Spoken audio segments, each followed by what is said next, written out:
또 그가 수정같이 맑은 생명수의 강을 내게 보이니 하나님과 및 어린 양의 보좌로부터 나와서 길 가운데로 흐르더라. 다시 밤이 없겠고 등불과 햇빛이 쓸데없으니 이는 주 하나님이 그들에게 빛이심이라. 그들이 세세토록 왕 노릇하리로다. 하나님은 영이시니 예배하는 자가 영과 진리로 예배할지니라.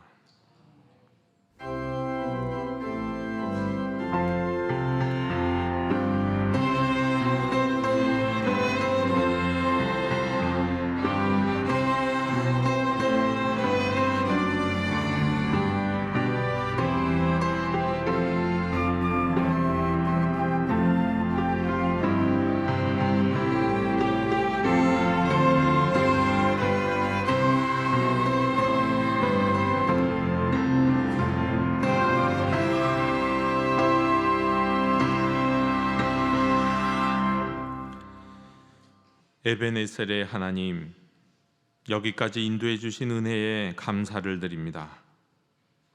광야 같은 고달픈 인생길을 걸어가는 동안에 하나님께서 낮에는 구름 기둥으로 밤에는 불 기둥으로 저희를 인도해 주셨습니다. 목마를 때에 반석을 열어 생수를 주셨으며 배고플 때 하늘의 만나와 메추라기로 배불리 먹여 주셨습니다. 그 은총을 입어 여기까지 온 저희가 오늘은 거룩한 주일을 맞이하여 감사한 마음으로 하나님께 예배드립니다. 삼위일체 거룩하신 하나님, 이곳에 임재하셔서 저희가 드리는 찬송과 기도와 예물을 기쁘게 받아 주시옵소서. 예수님의 이름으로 기원하옵나이다. 아멘. 다 함께 자리에서 일어나셔서 경배 찬양을 함께 드리시겠습니다.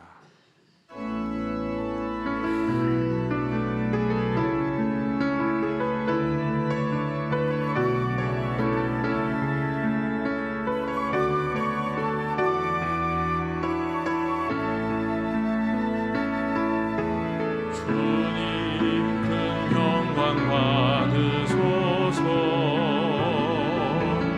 홀로 찬양 받으소서.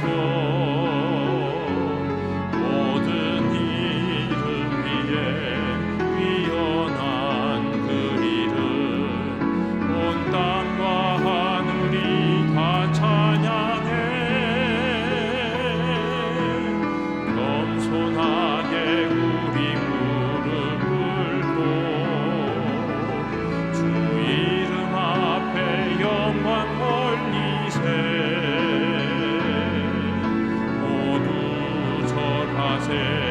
독생자 예수 주님께 찬양 드리리.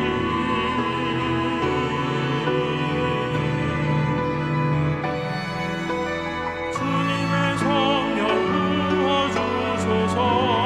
그들만 제하시고 이 땅을 향한 주의 끓는 만부사 무너진 교회 회복시키고 주 오실 길 대비하는 하나님의 사랑, 그 마음 가진 자, 주님의 마음에 합한 자로 세워주소서.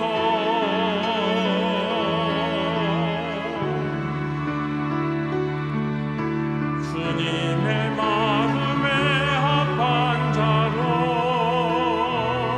세워주소서.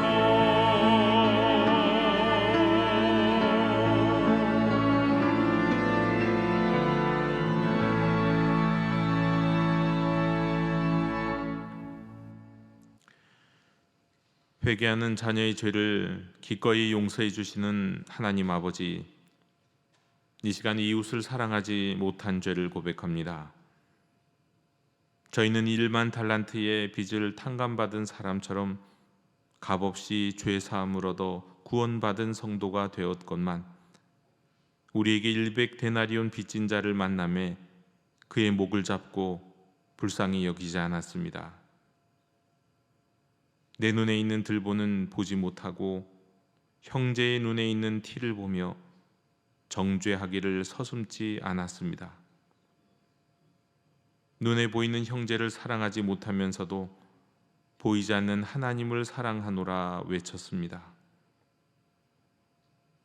지극히 작은 자에게 하는 것이 곧 예수님께 하는 것이라는 비유의 말씀을 알고 있으면서도 내 주변에 있는 춥고 헐벗으며 병들고 갇힌 자를 돌아보지 않았습니다. 내 이웃을 내 몸과 같이 사랑하라고 당부하신 예수님의 교훈을 잊고 살아온 저희를 용서해 주시옵소서. 추운 겨울이 다가오고 있는데 우리 가슴에 가난하고 불쌍한 이웃을 도울 수 있는 새 마음을 불어 넣어 주시옵소서. 주여 긍휼을 베풀어 주시옵소서.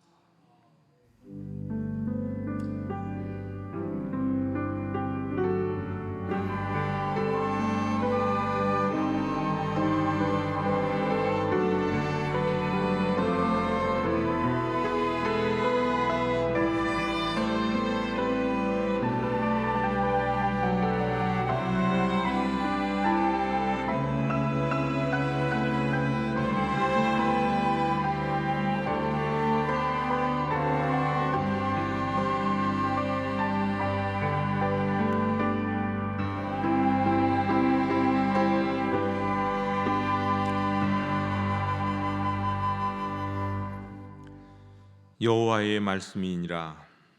그날 그때에는 이스라엘의 죄악을 찾을지라도 없겠고 유다의 죄를 찾을지라도 찾아내지 못하리니 이는 내가 남긴 자를 용서할 것임이라. 아멘. 나는 전능하신 아버지 하나님 천지의 창조주를 믿습니다. 나는 그의 유일하신 아들 우리 주 예수 그리스도를 믿습니다. 그는 성령으로 잉태되어 동정녀 마리아에게서 나시고 본디오 빌라도에게 고난을 받아 십자가에 못 박혀 죽으시고 장사된 지 사흘 만에 죽은 자 가운데서 다시 살아나셨으며 하늘에 오르시어 전능하신 아버지 하나님 우편에 앉아 계시다가 거기로부터 살아있는 자와 죽은 자를 심판하러 오십니다. 나는 성령을 믿으며 거룩한 공교회와 성도의 교제와 죄를 용서받는 것과 몸의 부활과 영생을 믿습니다. 아멘. 다 함께 자리에 앉으셔서 성시교독 38번을 교독하시겠습니다. 지존자여 시편금과 비파와 수금으로 여호와께 감사하며 주의 이름을 찬양하고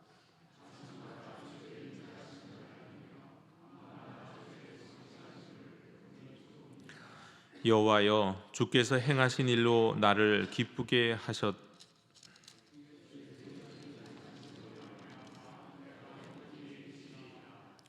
의인은 종려나무같이 번성하며 레바논의 백향목같이 성장하리로다.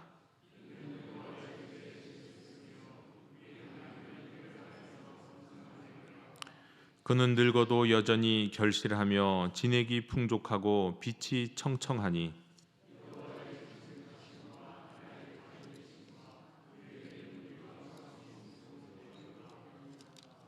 아멘.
사모하는 영혼을 만족해 하시고 줄인 심령에게 좋은 것으로 채워주시기를 기뻐하시는 하나님 아버지, 지난 한 주간도 하나님 은혜 가운데서 잘 지내게 하셨다가 오늘도 변함없으신 사랑으로 택함 받은 자들의 특권까지 더하여 주셔서 예배 자리로 인도하여 주시니 무한 감사를 드립니다.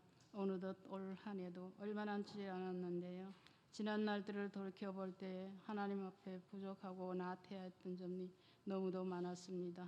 불쌍히 보시고 다시는 뒤로 물러가 침륜에 빠지지 않도록 꼭 붙잡아 주시고 앞으로는 큰 일꾼들로 쓰임받을 수 있도록 인도하여 주시옵소서.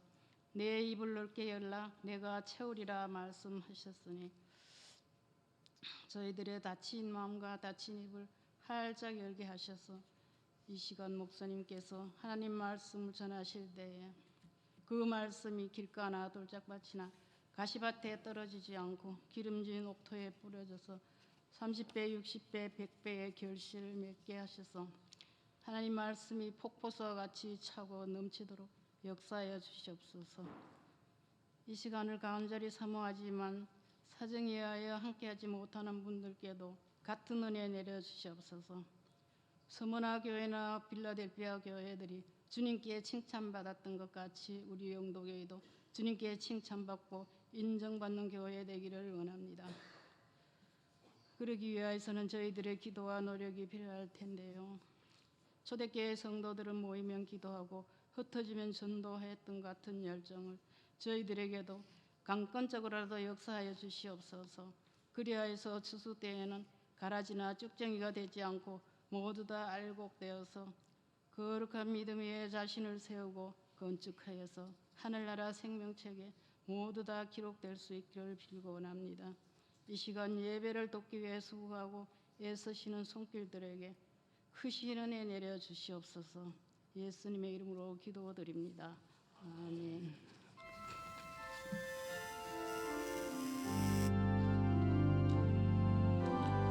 하늘에 계신 우리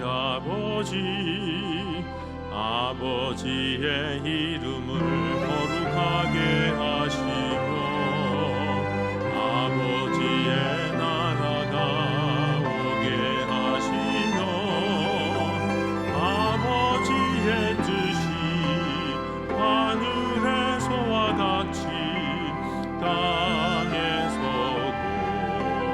이루어지게 하소서. 오늘 우리에게 일용할 양식을 주시고 우리가 우리에게 잘못한 사람을 용서하여 준 것 같이 우리 죄를 용서하여 주시고 우리를 시험에 빠지지 않게 하시고 악에서 구하소서. 나라와 권능과 영원히 아버지의 것입니다.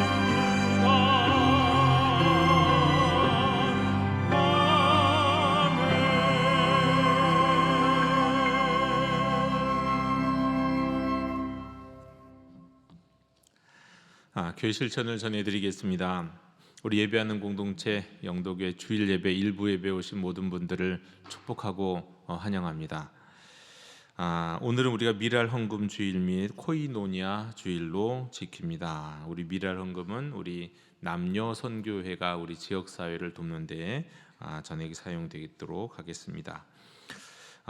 수요 교구 기도회가 이번 주 수요일에 있습니다. 이번 주 수요일은 교구 기도회로 지킵니다. 교구별로 모이도록 하겠습니다. 다음 주 주일은 우리 미랄데이 및 선교 주일로 우리가 지키겠습니다. 동아리 모임이 오늘 있는데 오늘은 성경 공부 끝나고 있습니다. 족구, 탁구, 등산 등의 동아리 모임이 있으니까 아직도 동아리에 가입하지 않으신 분들은 가입해 주시기 바랍니다.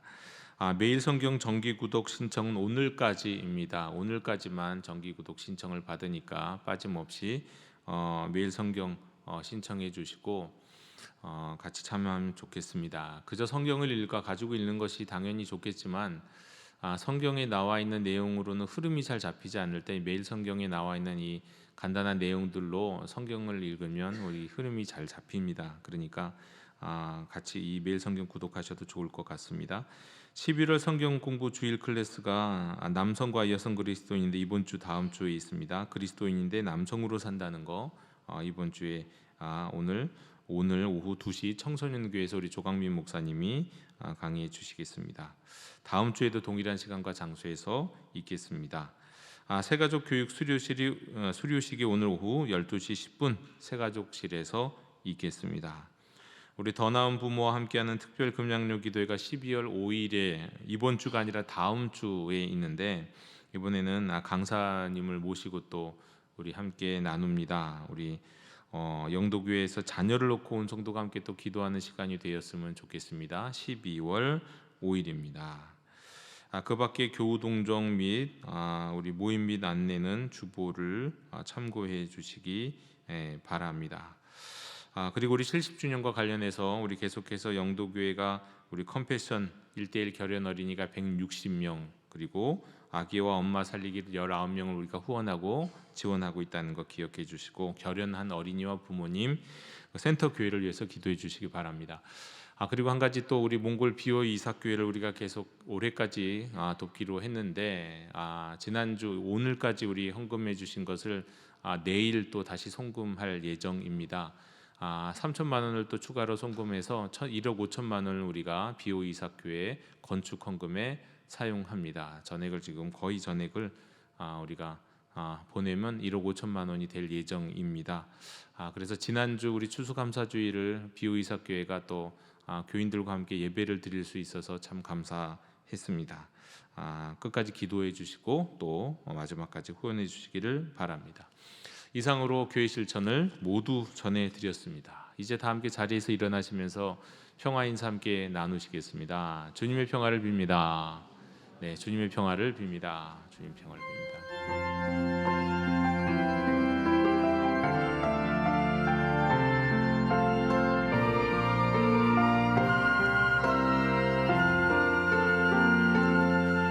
내 삶에 들어온 주님의 말씀이 내게 빛이 되시니 내 삶의 어두운 절망 가운데 소망 보게 하시네 말씀이 내게 역사하기를 말씀이 내게 살아있기를 하나님 말씀을 듣겠나이다 주님의 음성을 듣겠나이다 주님의 말씀을 듣겠나이다 주님의 뜻대로 살겠나이다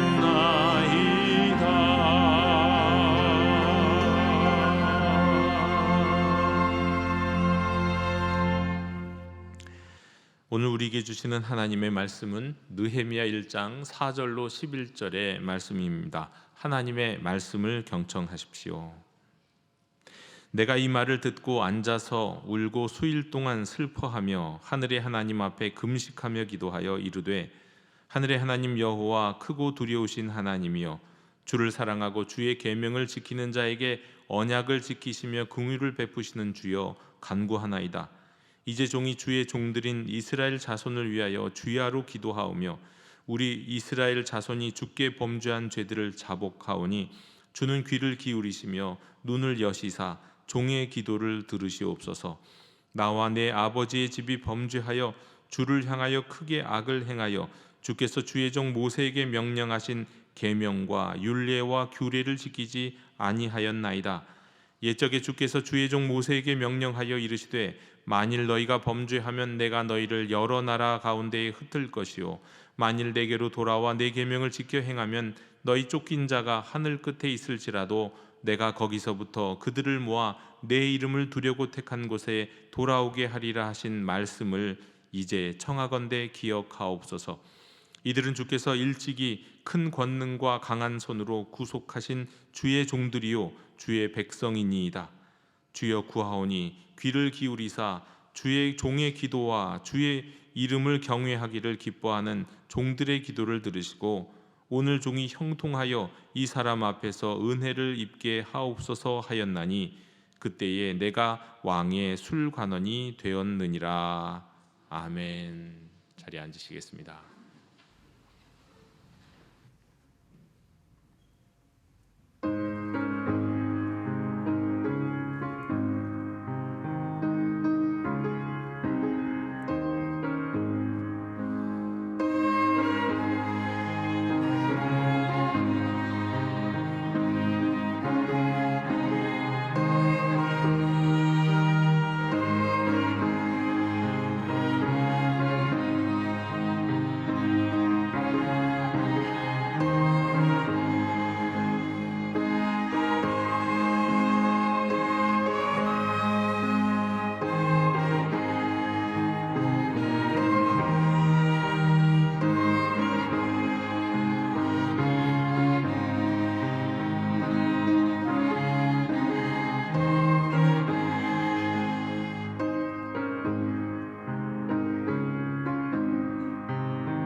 아멘.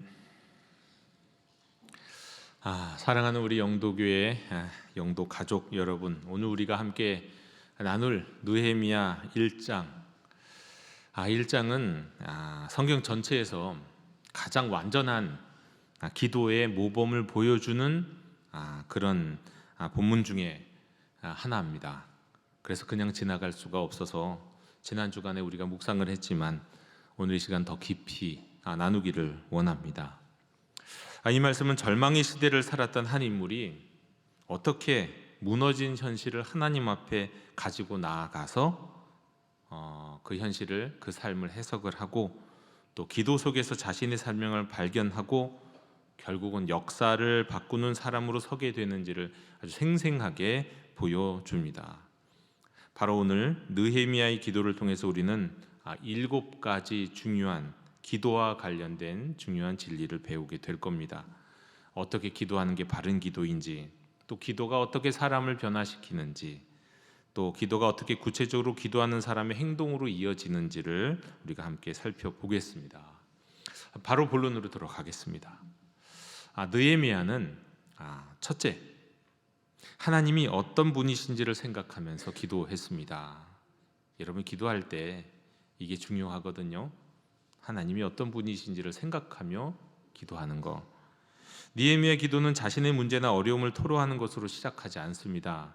물론 그게 동기가 될 수는 있죠. 내 삶의 문제가 기도의 동기는 되지만 기도의 시작은 먼저 하나님을 높이고 그분의 성품을 바라보는 것, 그리고 그분이 어떤 분이신지를 기억하고 생각하는 것으로 그 기도가 시작됩니다. 5절에 보면 하늘의 하나님 여호와여 크시고 두려우신 하나님이여 언약을 지키시고 긍휼을 베푸시는 주여. 하나님이 어떤 분이신가 생각하고 기억하면서 그 분을 향해 기도합니다. 여러분 기도의 출발점 정말 우리가 처한 상황이나 문제가 아니라는 거예요. 동기는 안 되지만요. 어떤 어려운 일이 생겨서 기도할 수 있습니다. 또 늘 습관을 쫓아 기도할 수 있습니다. 그러나 이제 그 기도를 구체적으로 시작할 때는 하나님이 어떤 분이신가를 떠올리며 기도를 시작해야 합니다. 느헤미야는 하나님이 세상에 비할 바 없이 크신 분 때문에 두려울 수밖에 없지만 연약한 인간이지라 그러나 또 한없이 긍휼을 베푸시는 분, 그러면서 그 하나님에 대한 기억을 기대면서 고백하면서 기도를 시작합니다. 영국의 위대한 설교자 스펄전 목사님이 어린 시절에 할머니께 이렇게 물었대요. 할머니, 기도할 때 제일 먼저 뭘 말해야 돼요? 잘 모르겠나 보죠. 어린 시절 기도 어떻게 시작했는지 모를 때. 그러자 할머니가 이렇게 대답을 하셨답니다. 하나님이 어떤 분이신지 먼저 기억하렴. 그러면 다른 것은 자연히 따라온단다. 하나님이 어떤 분이신지를 알고 그분의 성품을, 그가 행하신 일을 기억하고 생각하면 기도는 자연히 그 다음에 따라오게 되어 있다는 거예요. 여러분의 기도도 하나님이 누구신지를 먼저 바라보는 것으로 시작하기를 원합니다. 언젠가 제가 말씀드렸지만 우리는 의외로 하나님께 기도하지 않는다고 말씀드렸잖아요. 많은 성도들이 수많은 기도를 하지만 하나님께 기도하지 않는 경우들이 많아요. 허공을 향해서, 자기가 만들어낸 우상과 허상을 향해서 기도한 경우가 되게 많다고요. 그러니 그런 기도는 오랜 기도를 드려도 시작부터 방향을 잃고 힘을 잃는 경우가 많습니다. 내가 지금 기도를 드리는 그분이 누구인지, 어떤 분이신지를 생각하고 기억하는 것으로부터 시작할 때 우리는, 그리고 고백할 때 우리는 온전히 하나님께 기도할 수 있는 겁니다. 느헤미야는 바로 이런 점에서 기도의 모범을 보여주었습니다. 두 번째로 애통하며 금식하며 기도했습니다. 느헤미야는 예루살렘의 참담한 소식을 듣고 잠깐 기도하는 것으로 끝나지 않았어요. 성경은 이렇게 기록합니다. 4절에 보면 울고 수일 동안 슬퍼하면서 금식하며 기도했다고요. 이건 단지 그냥 그 순간에 막 감정적인 격동과 슬픔과 서러움에서 그냥 슬퍼하는 것을 넘어서 그런 마음이 있었지만 그런 마음을 계속 안고 나아가서 금식하며 기도했다는 겁니다. 이것은 그의 마음이 얼마나 깊이 부서졌는지, 그 문제가 그에게 얼마나 절실한 문제였는지를 보여주는 겁니다. 아니 140년 전에 떠나왔던, 자신의 고향에서 떠나온 이 이스라엘 백성이 바벨론에 거처한 지 140년이 되었는데 그 수 1500km도 넘는 거리에 떨어져 있는데 그곳 예루살렘의 상황이 어떻게 그 이스라엘 이 느헤미야에게 그렇게 큰 슬픔이 됩니까? 그때 그게 자신의 문제였어요. 절실했다는 거예요. 마틴 루터는 이렇게 말했습니다. 하나님께서 우리의 기도를 들으시는 것은 우리가 말이 많아서가 아니라 우리의 마음이 부서져 있기 때문이다. 우리가 부서진 마음으로, 상한 마음으로 기도할 때 하나님은 기도의 말을 듣는 것이 아니라 그 마음을 들으신다고 말씀합니다. 그래서 여러분, 애통하는 기도는 어떤 기도보다도 순전한 겁니다. 수려한 기도가 중요한 게 아니라 기도할 때 애통하면서 그 진심으로 슬퍼하는 마음으로 기도할 때 그게 순전한 기도가 되고요. 또 기도 받으시는 하나님이 명확해집니다. 우리가 슬퍼하며 기도할 때 내 기도를 들으시는 분이 누구인지가 명확해져요. 그리고 우리가 애통하면서 기도할 때 이 기도는 하나님과의 거리를 가장 빠르게 좁히는 기도라고 할 수 있습니다. 하나님 너무 멀잖아요. 너무 멀게 느껴질 때가 많잖아요. 무미건조하게 느껴질 때도 많죠. 그런데 애통하게 되면 그 하나님이 너무 가까운 분처럼 느껴져요. 나아가 자신의 뜻이 꺾이고 하나님의 뜻이 드러나는 겟세마네 예수님의 기도를 닮은 기도, 그것이 애통하는 기도입니다. 느헤미야가 바로 이렇게 기도했다고요. 또 애통해하면서 느헤미야는 금식하면서 기도했잖아요. 우리는 금식이 마치 하나님 앞에 때를 쓰는 것 같다, 그렇게 생각할 때가 있어요. 내가 하나님께 때를 쓰기 위해서, 하나님 내 기도 안 들어줄 수 없기 위해서 내가 금식하겠다, 이건 일종의 기도를 자기의 공로로 생각하는 겁니다. 그건 기도에 대한 오해입니다. 초대교회 교부 크리소스토무스는 금식에 대해서 이렇게 말씀한 바 있어요. 금식의 진짜 의미는 무엇이냐? 금식은 하나님을 설득하려는 수단이 아니라 우리 마음을 하나님께 튜닝, 조율하려는 것이다 라고 했어요. 그게 금식의 의미다. 느헤미야는 애통하는 가운데 금식하면서 내 뜻을 관철해야지 하는 게 아니에요. 자신의 마음을 하나님께 튜닝, 조율하려고 했던 겁니다. 하나님의 마음에 맞추려고 했던 거예요. 느헤미야는 이렇게 기도했습니다. 세 번째로 느헤미야는 집중적으로 기도했습니다. 집중적으로. 6절에 보면 주야로 기도하오며, 주야로. 여러분, 주야로 기도한다는 건 뭐 아침 한번 저녁에 한번 기도한다는 그런 뜻이 아닙니다. 주야, 아침과 저녁 사이를 채우는 모든 시간도 어떻게 보면 기도였고 그의 일상도 기도였고 그냥 모든 것이 기도였는데 기도 가운데 살았다는 뜻이에요. 기도 가운데 일하고 기도 가운데 고민하고 기도 가운데 밥을 먹고 주야로 기도했다. 여러분, 가족이 감기에 걸리면, 뭐 내가 감기에 걸리면 기도할 때 어떻게 기도하겠습니까? 한두 번 기도합니다. 감기 낫게 해달라고. 네, 가족이 감기에 걸려도 뭐 그 정도 기도할 겁니다. 기도할 시간에 그냥 기도할 겁니다. 평소에 기도하는 시간에. 그런데 가족이 납치돼가 됐다고 생각해 보세요. 내 자녀가, 내 배우자가, 그리고 가족이 생사를 다투면서 응급실에서 지금, 아니 그래서 중환자실에서, 아니 지금 응급실에 들어갔고 수술을 받아야 된다고 생각해 보세요. 어떤 사람이 아침에 한번 저녁에 한번 기도하겠습니까? 네. 여러분, 기도는 어떻게 해야 하는 것이다? 기도는 집중해서 할 때는 집중해서 해야 되는 거예요. 언제까지 해야 될까요? 그 간절함이 해소될 때까지. 그래서 어떤 분은 이렇게 표현하더라고요. 하나님 앞에서 마음이 꺾일 때까지 기도해라. 집중적으로 내 마음이 꺾일 때까지. 이성복 목사님이라고 아시죠? 뭐 옛날 분들은 아실 텐데, 이성복 목사님은 한국 교회 초창기 부흥운동을 대표하는 분이세요. 근데 그분이 특별히 우리나라 기독교의 역사에서 특별한 이유는 하나는 뭐냐면, 그분은 우리가 한국판 기도, 한국 기도 하면은 주여 삼창을 얘기하는데, 한국에 또 특별한 기도가 있는데 작정 기도라는 것을 체계화하신 분이세요. 작정 기도. 그분은 기도는 시간의 길이가 아니라 하나님 앞에서 마음이 꺾였는가가 중요하다. 마음이 꺾일 때까지 기도하다. 그게 작정 기도다. 그렇게 얘기하신 분이세요. 따라서 기도할 때 의도적으로, 단기적으로 집중해서 전심으로 기도할 것을 알려주셨어요. 대표적으로 우리가 가장 많이 하는 작정 기도가 3일 금식 기도, 한국에서 많이 하는 3일 금식 기도, 7일 철야 기도, 또 열일 동안 작정해서 하는 뭐 기도, 이런 거. 회개하고 결단하고 인생의 방향을 전환하기 위해서는 3일 금식 기도를 했고요. 영적인 돌파가 필요하고 가정에 문제가 있고 병고침이 있고 중독, 또 내가 내 죄와 싸우는 문제가 있을 때는 7일 철야를 하면서 기도하는 경우가 있었습니다. 또 특별히 이제 사명자로서, 소명자로서 목회를 한다거나 뭐 기도원을 연다거나 막 이런 사명과 소명, 선교사가 된다거나 하는 이런 것을 분별하기 위해서는 최소한 열흘 작정 기도를 추천했어요.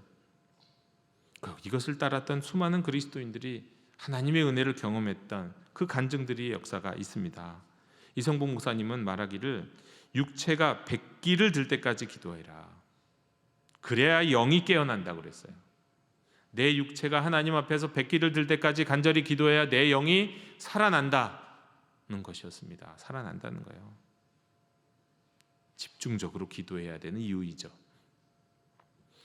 느헤미야가 바로 그렇게 기도했다는 겁니다.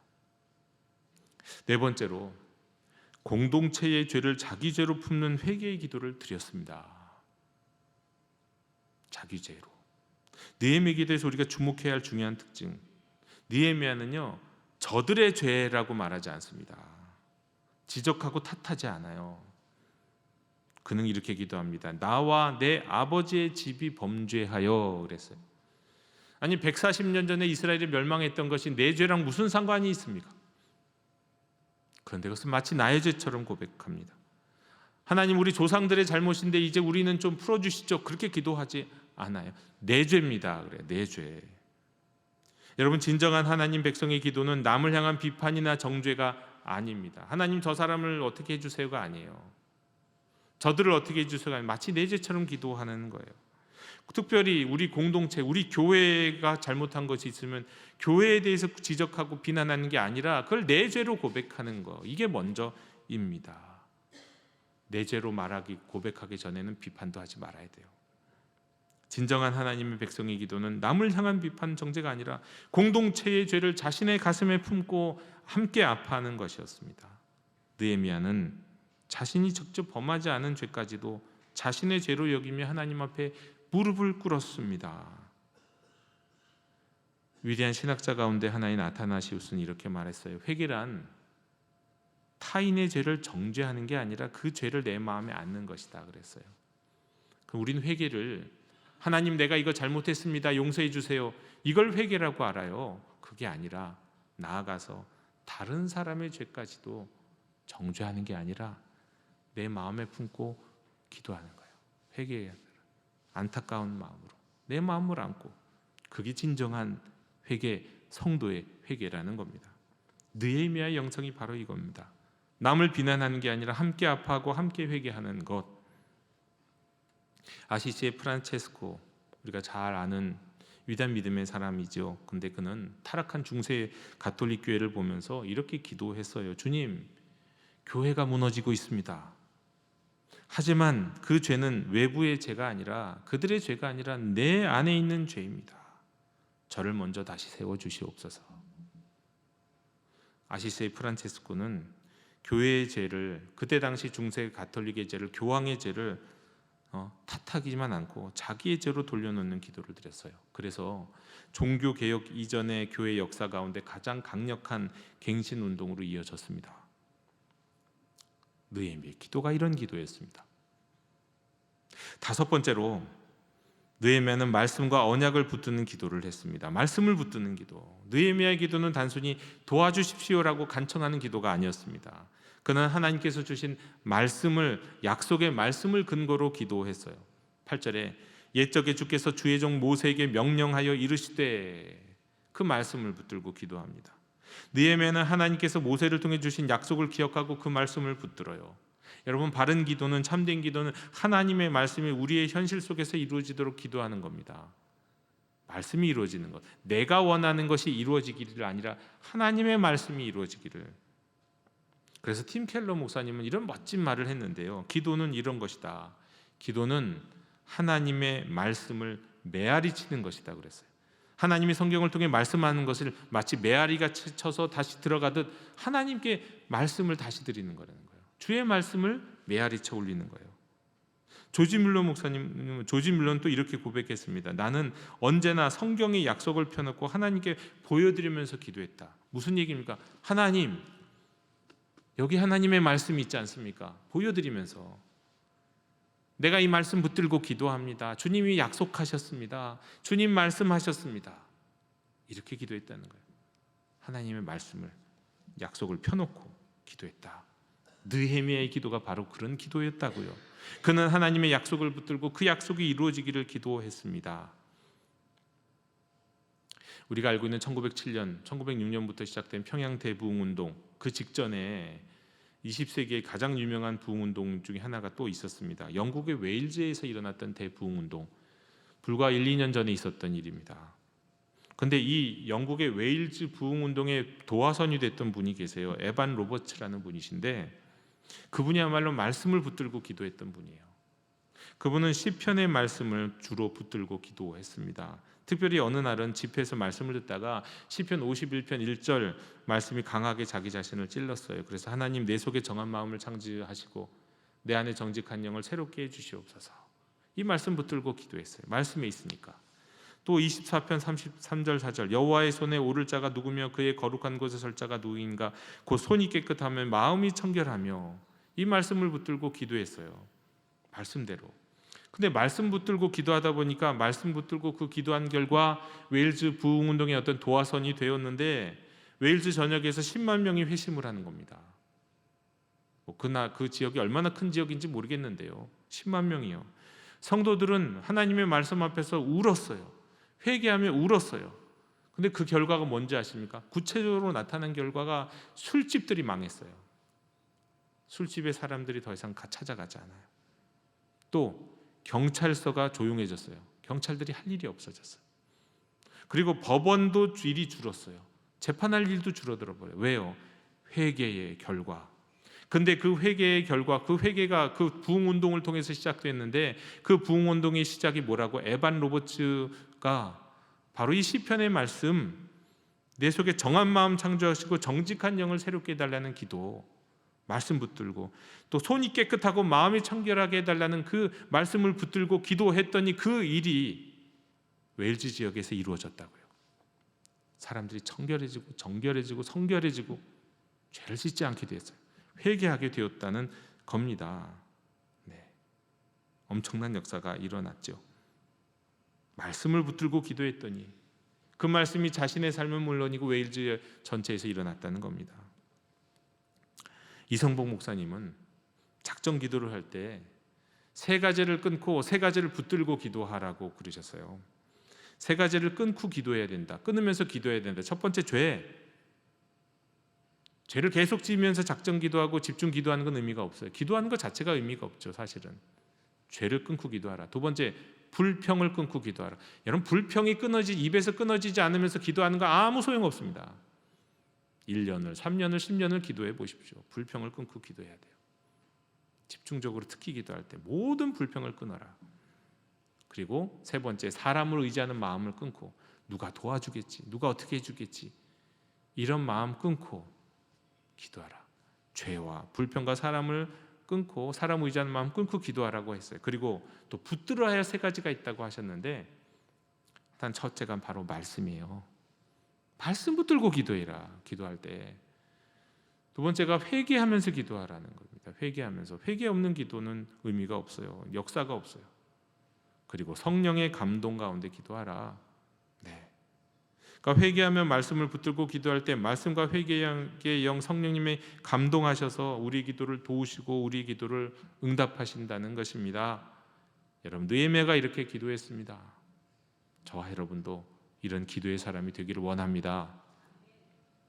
여섯 번째로 느헤미야는요, 구체적이고 현실적으로 기도했습니다.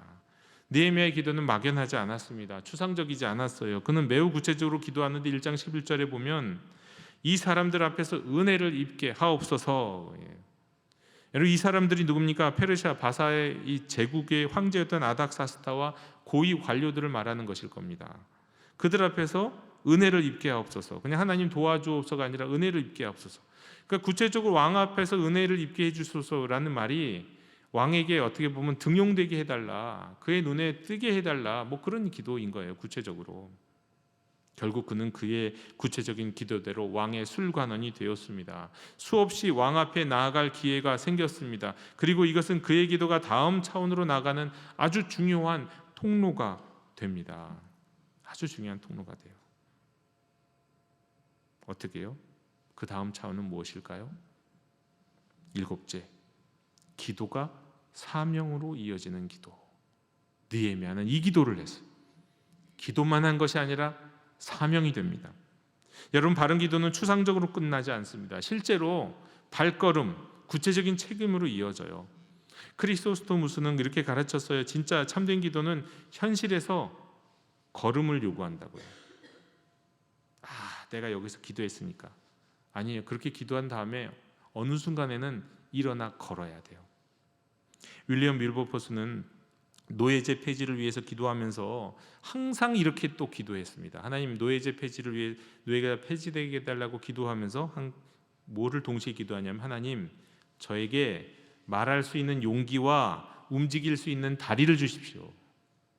노예제 폐지를 위해서 말할 수 있는 용기, 그것을 위해서 국회의원들 사이를 비집고 다니면서 이런저런 사람 만나면서 움직일 수 있는, 주저하지 않고 움직일 수 있는 다리를 주십시오. 그의 기도는 현실을 변화시키는 행동으로 이어졌어요. 윌리엄 윌버포스만이 아니라 느헤미야가 그랬다고요.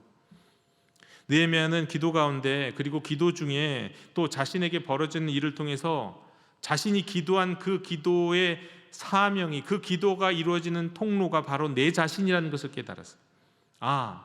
나를 통해서 이 일을 행하시겠구나. 내가 예루살렘의 성벽이 무너져 있고 성벽 문이 불타 있는 것 때문에 슬퍼하며 기도했는데 그 일을 행할 사람이 누구냐? 나라는 걸 알았어요. 사명받은 자임을 깨닫게 됐어요.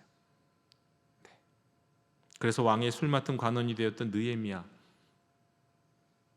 하지만 그는 왕 앞에서 근심하는 얼굴을 감출 수가 없었습니다.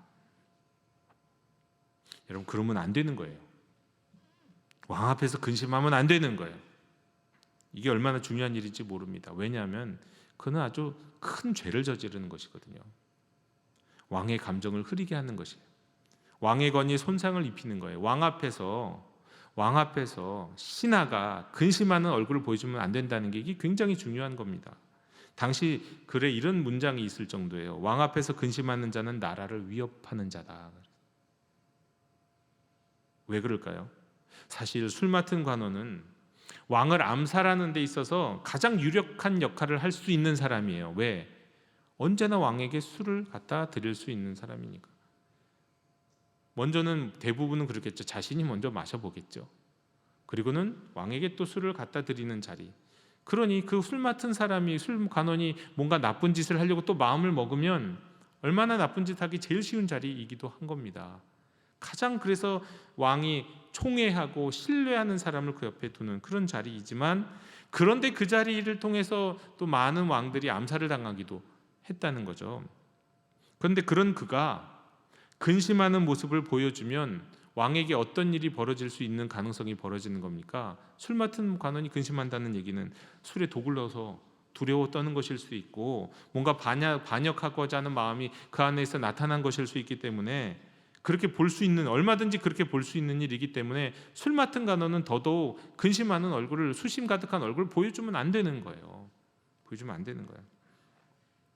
그런데 그러면 안 되는 게 당연한데, 그럼에도 불구하고 왕 앞에서 고민을 숨길 수 없었던 느헤미야. 그러나 그런 상황 속에서 느헤미야는 꾸지람을 받고 벌을 받은 게 아니라 그의 기도대로 은혜를 입고 형통하였어요. 그래서 왕이 그를 신뢰하는 가운데 묻습니다. 네가 무엇을 원하느냐고요. 바로 그 순간 성경은 이렇게 말씀합니다. 내가 곧 하늘의 하나님께 묵도하고, 4절에 내가 하나님의 하나님께 묵도했다, 기도했다, 잠시 기도했다. 왕이 지금 물어오는 상황 속에서 기도했다는 거예요. 그러니까 느헤미야는 지금 그 자리에서 하나님께 시선을 돌립니다. 여러분, 지금하고 다른 시대예요. 지금 황제가, 내 생사 여탈권을 가지고 있는 황제가 나에게 묻는데, 그 상황에서 잠시 기도할 수 있는 그 마음의 여유를 갖기가 그 상황에서 얼마나 어려운지 모릅니다. 근데 기도했어요. 두려움 가운데서도 정직하게 자신의 요청을 말하는데 기도하면서요. 사실은 지금 왕에게 말하는 거지만 그 왕 뒤에 있는 하나님에게 지금 요청하는 거예요. 기도하는 거예요. 왕을 바라보면서 말하는 것 같지만 영원 뒤에 계시는 하나님, 그 하나님을 마주하듯 기도했어요. 정직하게. 그리고 그 기도와 요청 가운데 바로 자신이 내가 지금까지 기도했던 그 기도의 사명을 감당하는 사람, 예루살렘으로 가서 성벽을 재건하는 사람이 되겠다고 헌신합니다. 그러면서 거기에 합당한 것을 요구하는 거예요. 여러분, 오늘날 우리가 드리는 기도도 바로 이와 같이 되기를 원합니다. 우리 기도가 끝나는 그 순간이 우리의 사명이 시작되는 순간이 되기를 바랍니다. 하나님께서 우리 모두를 느헤미야와 같은 기도의 사람으로 세워주시기를 간절히 원합니다. 사랑하는 성도 여러분, 오늘 우리는 느헤미야의 기도를 통해서 참된 기도가 무엇인지 보았습니다. 그러나 이게 단지 느헤미야 시대의 이야기로만 남아서는 절대로 안 됩니다. 이건 바로 지금 이 자리에 계신 여러분과 저에게 주시는 하나님의 말씀이에요. 여러분, 우리 앞에도 무너진 성벽들이 있지 않습니까? 회복되어야 될 관계들이 있지 않습니까? 세워져야 할, 다시 세워져야 될 그 무엇이 있지 않습니까? 절망적인 일, 괴로운 일, 나를 슬프게 하는 일, 또 내 개인의 문제만 말고요. 우리 가족을 좀 넘어서자고요. 맨날 가족 타령만 하지 마시고요. 교회와 나라와 민족, 다음 세대, 우리가 품고 기도해야 할 것 얼마나 많습니까? 기도해야 할 제목들이 얼마나 많냐고요. 느헤미야는 왕궁에서 편안한 삶을 살 수 있었습니다. 그러나 그는 자신의 안위보다 무너진 예루살렘을 선택했어요. 그의 기도는 편안한 자리에서 그를 이렇게 세웠습니다. 그리고 그의 기도는 자신을 사명의 현장으로 이끌었어요. 사실 그래서 기도는 위험한 것일 수도 있어요. 진짜 기도는, 제대로 된 기도는, 응답받는 기도는 자기 자신을 그 기도의 응답으로 만들어가기 때문이에요. 오늘 이 말씀을 듣는 우리 가운데서도 이런 역사가 나타났으면 좋겠습니다. 여러분, 오늘 말씀 가운데, 기도 가운데, 말씀을 듣는 가운데 혹시 여러분 마음속에 이런 음성 들린 분, 이런 고백과 이런 기도를 하신 분 없습니까? 누가 나를 위해 갈고, 그랬더니 여러분 마음속에서 내가 여기 있나이다, 나를 보내소서, 이렇게 혹시 응답하신 분 없으십니까? 느헤미야는 그랬습니다. 느헤미야는 그런 것이 아니라 많은 우리의 위대한 믿음의 선배들과 선진들이 그랬습니다. 기도하고, 누가 나를 위하여 갈고 하나님이 물으시면 내가 여기 있습니다, 나를 보내소서 응답하였습니다. 이번 한 주간 동안 특별히 오늘 우리가 느헤미야의 기도의 7가지 단계를 보았는데, 이 기도를 여러분의 삶에 적용할 수 있으면 좋겠습니다. 그리고 하나님께서 여러분을 통해서 이루고자 하시는 그 일에 순종할 수 있으면 좋겠습니다. 기억하십시오. 하나님은 완벽한 사람을 찾으시는 게 아닙니다. 하나님께 기도하는 사람, 하나님 앞에서 애통하는 사람, 그리고 순종하는 사람을 찾으십니다. 오늘 이 자리에 계신 여러분 한 분 한 분이 바로 그런 사람 되기를 주님의 이름으로 축원합니다.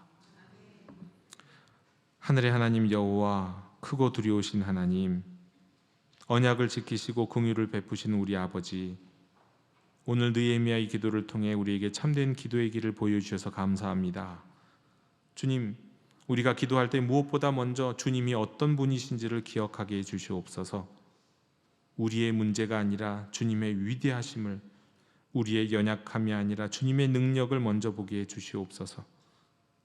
주님, 우리의 기도가 입술에 머물지 않게 하시고 애통하는 마음, 부서진 심령으로 주님 앞에 나아가게 해주시옵소서. 주님, 저희가 그저 길게 오랜 시간 기도하기보다 때로는 작정하며 집중적으로 주야로 기도하게 해 주시옵소서.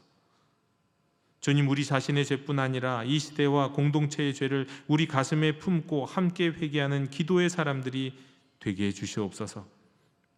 주님, 우리가 주의 말씀과 약속을 붙들고 기도하게 해 주시옵소서. 주님께서 주신 그 언약의 말씀이 우리의 삶과 이 땅 가운데 이루어지기를 담대히 구하는 믿음을 주시옵소서. 주님, 우리의 기도가 막연하지 않고 구체적이게 하시며 추상적이지 않고 현실적이 되게 해 주시옵소서. 그리고 마지막으로 그 기도가 우리의 발걸음과 행동으로 이어지게 해 주시옵소서. 주님, 기도만 하고 머물지 않게 하시고 기도 후에 일어서게 하여 주시옵소서. 주께서 우리에게 주신 사명을 발견하고 그 사명을 향해 담대히 나가는 순종의 사람들이 되게 해 주시옵소서. 이 자리에 있는 우리 성도 한 사람 한 사람을 이 시대의 느헤미야로 세워 주시옵소서. 무너진 것을 회복하고 흩어진 것을 모으며 잃어버린 것을 찾는 주님의 일꾼들로 살아가게 해 주시옵소서. 특별히 이번 한 주간 우리 기도의 제목과 방법을 다시 정리하고 분별하며 순종의 걸음을 내딛는 복된 시간이 되게 해 주시옵소서. 이 모든 기도와 간구를 우리 주 왕이신 예수 그리스도의 이름으로 기도하옵나이다. 아멘. 이 시간 응답의 찬성 364장 부르시며 봉헌하시겠습니다.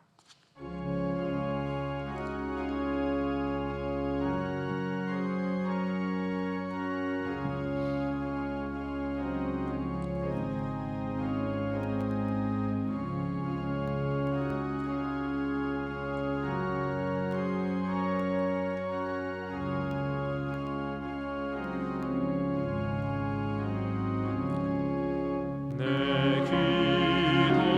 기도하는 그 시간 그때가 가장 즐겁다.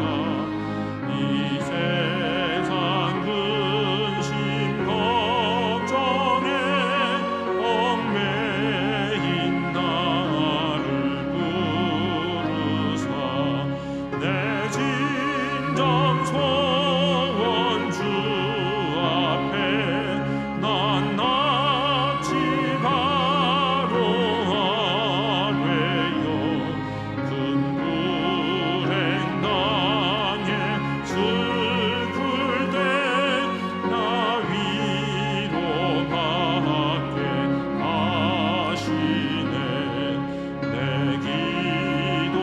기도하는 그 시간 내게는 가장 귀하다.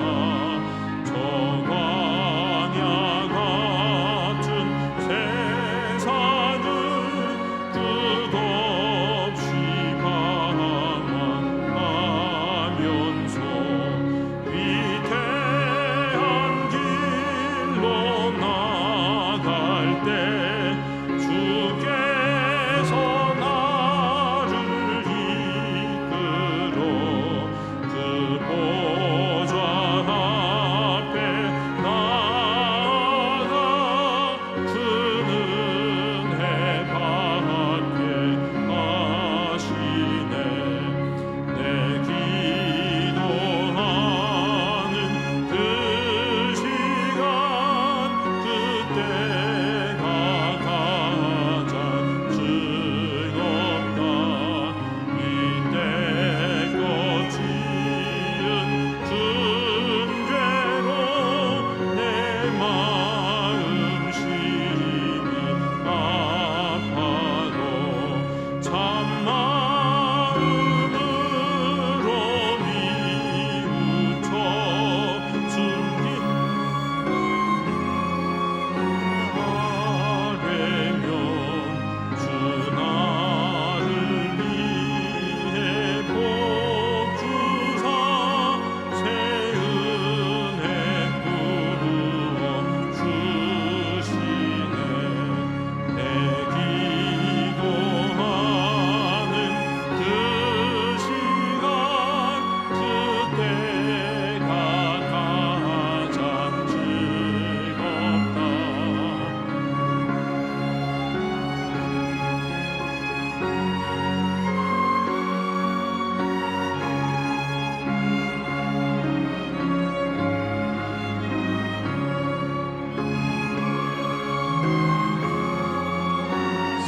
산에서 온 밤을 새고 지내서 주 예수 친히 이거로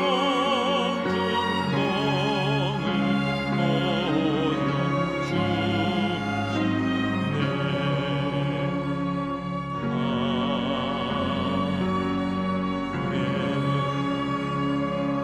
공을 자비로우신 하나님 아버지, 오늘도 저희를 부르시고 예배하게 하시고 기도하게 하신 은혜에 감사드립니다.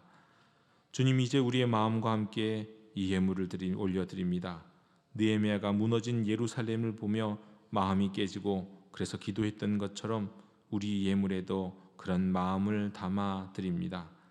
주님, 우리가 지금 드리는 이 작은 손길이 하나님의 큰 뜻 안에서 쓰임받게 해주시옵소서.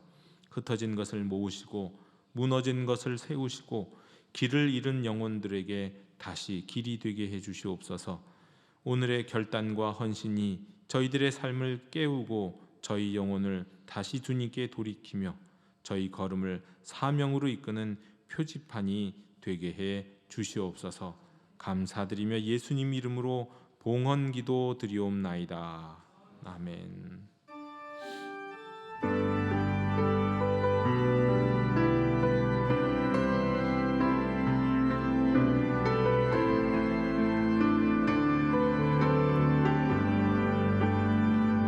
하나님 나의 예배가 당장 넘기를 나의 기도가 당장 넘기를 다음 없으신 하나님 예배합니다. 나의 예배를 받으소서. 하나님 우리 예배가 당장 넘기를 우리 교회가 당장 넘기를 열방향하신 하나님 꿈을 위하여 세상으로 나아갑니다.